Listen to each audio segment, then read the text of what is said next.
Smack on the side of the head. A whack on the side of the head.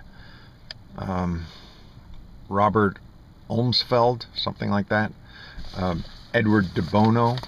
Why is it that these creativity sponsors, these people who want us to do activities to reignite the creative side of our brains, why is it that they are teaching outside the profession? These are business books. A whack on the side of the head. Critical thinking. De Bono, Edward de Bono, might have courses in creative thinking, but who's actually taking these courses? You don't see many teachers introducing these things in their classes, because I teach math, I teach English. I'm not teaching critical thinking. Some teachers read outside of their fields. Some teachers make a connection between business and whatever the subject is teaching. Some teachers start with the students. Some teachers start with the student and then have the curriculum applied to the student. The points that we're leading to is, can we lecture less? There are no more boring classes. Surveys tell us that students are bored in schools. This is a defining across the board. You go into many different types of schools, and by and large, if you ask for one or two adjectives, the word boring comes up in the top three. Part of the problem with charter schools is the funding mechanism. We bring the money to the charter schools through the local authority, the evaluating authority. And typically in Florida, it is a district. And they get 10% of the money. Let's say it's $5,000 comes in. The charter school gets $4,500 of that money, and $500 is used to assess, is the charter school actually delivering a good program? And so it's much easier to have a disciplinary program and the actual curriculum mirroring what is delivered over in the public school, so that charter schools end up looking more or less like the typical school. They may have, the typical public school probably doesn't have uniforms, and the charter school might have uniforms. The big public school might have a library, and the charter school might have a media center filled with electronic books. Public school might have textbooks, and there's online learning at a charter school, perhaps. But fundamentally, you'll look at the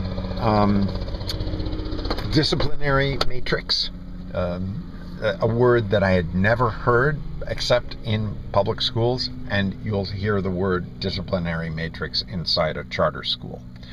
This means that the vocabulary, the mindset, tends to mirror what happens in the public school. Deming will tell us that it's the system that determines the results. It's not the people. You can change the people and the results will keep coming out. Let's get rid of that teacher, put in a different teacher. The system rewards a structure that mirrors what's outside in the traditional public school. If we want to have a different result, we need to, as taxpayers, ask for a separate funding mechanism. There should be something separate from the same place that we get the public school structure. We need to have a different kind of funding. If a charter school decides to mirror the public school, that's the prerogative of that group that has decided to set up that charter school. However, if you look at successful charter schools, KIP program, many of these have a different form of disciplinary format. Ken Clark with his 55 rules. They do things differently in classes that have these spectacular results. There may be a different kind of procedure, but it's a procedure that supports the teacher and the student. Using Deming's 94-6, 94% of errors in a system, failures, defects come from the system. Only 6% come from inattention of the workers. So we're looking at an assembly line. And a typical school is like an assembly line. If you have 30%, 40% of the students coming out as not making it through the system, 6% of that problem may be within that student. But 94% of that 40%, let's call it 38% out of the 40%, something could have changed in the system to allow that student to be adapted to, rather than asking the student to become a pretzel and fit into the system. Why not adapt the curriculum and the rules to the student? There are examples of this in Hallandale Adult Community Centers. They have an off-campus learning center where we pick the battles with our students. The students can come in at a flexible time. They can wear more or less what they want. They can choose which subject they're going to be studying at that time. There is flexibility, and the projects are available if you don't want to do the work on the computer. There's a way to get through the curriculum in a flexible way.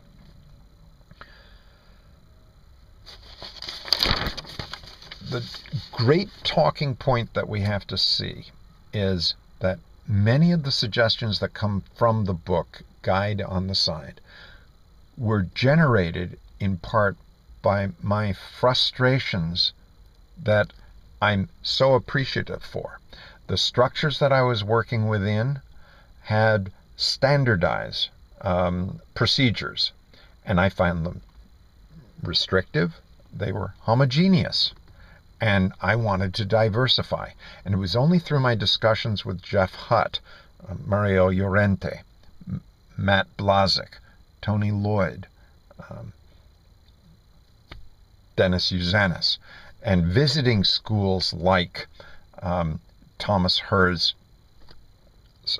New City School with portfolios, talking with Will Sutherland, discussing and reading about how to use the computer within group discussions and projects that Dr. Fischler talks about. The student is theclass.com.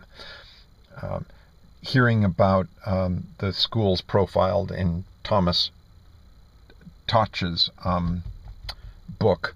Thomas Toch, T-O-C-H, wrote a book about the human side of high schools, and he profiled Urban Academy, the Met Center, and High Tech High. All of these schools had something that allowed the standardized curriculum to remain a high standard, but the students could meet those standards in a flexible way. When I say that my teaching is not standardized, I don't mean that I don't have standards. I have standards, and students are expected to meet standards. Many of those standards come back to them. In several schools, we've seen these 5 points. Tell the truth, trust each other, no put-downs, active listening, do your personal best. So let's remember them. 2 of them are T's. Truth and trust. T-R-U. Truth and trust. There's one negative, which is no put-downs. We're not saying that you have to be positive all the time, but you don't cut down the other person. You provide constructive criticism. Instead of telling people, let's first actively listen. We've got 2 ears and 1 mouth. Active listening, reflecting back to the person what I heard them say to me, so that I can check that I truly understood what they meant, And then I can add my reaction. And personal best, and this is where we say I have standards. My standard is to get the student through the class, but first I need to find out what their individual education plan is. And let's measure their process, their progress against their personal best. Truth, trust, active listening, personal best, no put downs. Using those 5 words, 5 rules, where can we redesign the charter system so that Mario Llorente's criticisms can be turned into directives for greater attention?